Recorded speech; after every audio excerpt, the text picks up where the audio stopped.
वाईट घटना आहे. प्रथमतः या घटनेचा ही दुःखद अशी घटना आहे, त्याबद्दल मी प्रथमतः आदरांजली व्यक्त करतो. आणि प्रशासन आणि अधिकाऱ्यांनी अतिशय घाणेरड्या प्रकारे काम चालू केलेले आहे. वन खात्याचे अधिकारी इतके म्हणजे हे झालेले आहेत, जर एखाद्या घरात एखाद्या माणसाने छोटी फांदी जरी तोडली ना तर तिथं अख्खं गाव लगेच वन खात्याचा गोळा होतो, त्याच्यावर लगेच केस टाकणार, गुन्हा टाकणार. शेतकऱ्यांनी त्यांच्या हद्दीतनं जर पाईपलाईन जरी नेली तरी पण हे लोक लगेच पर जागे होतात. इथं पण एवढा असताना, कारण तिथं त्यांना मलिदा खायचा असतो, इथं त्यांना आता मलिदा नाही. मग पाहिजे तसं त्यांना दिसत नाही का बिबट्या? मिनिटाला आता आमच्या सुद्धा इथं साधारणपणे 20-25 बिबटे आहेत.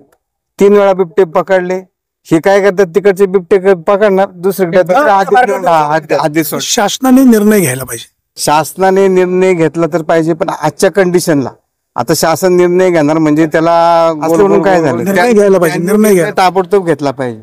त्यांनी निर्णय इतके दिवस त्यांना माहित नाही का बिबटे आहेत किंवा नाही, त्यांनी ना स्वतः ग्राउंडला यायला पाहिजे आणि एखाद्या त्यांच्या घरातल्यांनी ना बाहेर द्यायला पाहिजे वावरामध्ये. मग कळण की प्रत्यक्षात काय परिस्थिती आहे. येणार गाडीत सगळेजण बसणार आणि परत अधिकाऱ्यांना म्हणणार असं झालं तसं झालं, आदेश देणार, निघून जाणार. उपयोग नाही.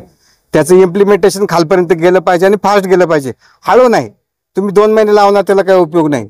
जसं पूर्वी बैलगाड्याच्या सुद्धा संदर्भामध्ये बैल हा प्राणी याच्यात आहे, त्याला 10 वर्ष घालवायला लागली, लोकांना लाडा द्यायला लागला, तसा प्रकार झालेला आहे आता. त्यामुळे लवकरात लवकर नसबंदी जरी केली तरी एक कंट्रोल थोडंसं येईल. आणि त्याच्यानंतर त्यांच्या ज्या जागा आहेत फॉरेस्टनी, त्यांनी त्यांच्या जागेला 10-15 फूट उंच कंपाऊंड घाला ना, तिथं निधी द्या. ते कंपाऊंड घालून त्या याच्या एरियात तुमचे बिबटे त्याच्यात आणून ठेवा. त्याला तुम्ही खायची काय व्यवस्था करता शासनाने करावी. लोकांची कशाला बळी देता? आमच्या गावात सरपंच 60-70 एकर सरकारी जमीन आहे. त्यांनी मिळून तिथं कंपाऊंड घालून ना ही पकडून तिथं द्या सोडून. तुम्ही त्यांना खायलाच नाही काय, ती माणसं खाणार नाही काय करणार?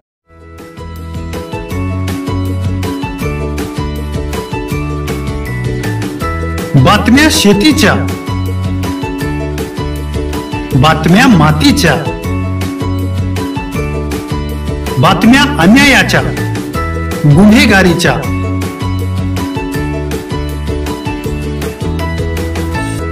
राजकारणाच्या आणि समाजकारणाच्या, शोषणाविरुद्ध बुलंद आवाज, जनसामान्यांच्या हुंकाराची गाज, सत्कार्याला प्रोत्साहन, दुष्कृत्याला अनुशासन, निर्भीड, निस्पृह, सडेतोड, बेधडक आणि रोखठोक म्हणजेच विघ्नहर टाइम्स. शोध बातमीचा, ध्यास सत्याचा. आपलं चॅनल, आपली बातमी. सबस्क्राईब तर कराच, पण बेल आयकॉनवर क्लिक करायलाही विसरू नका.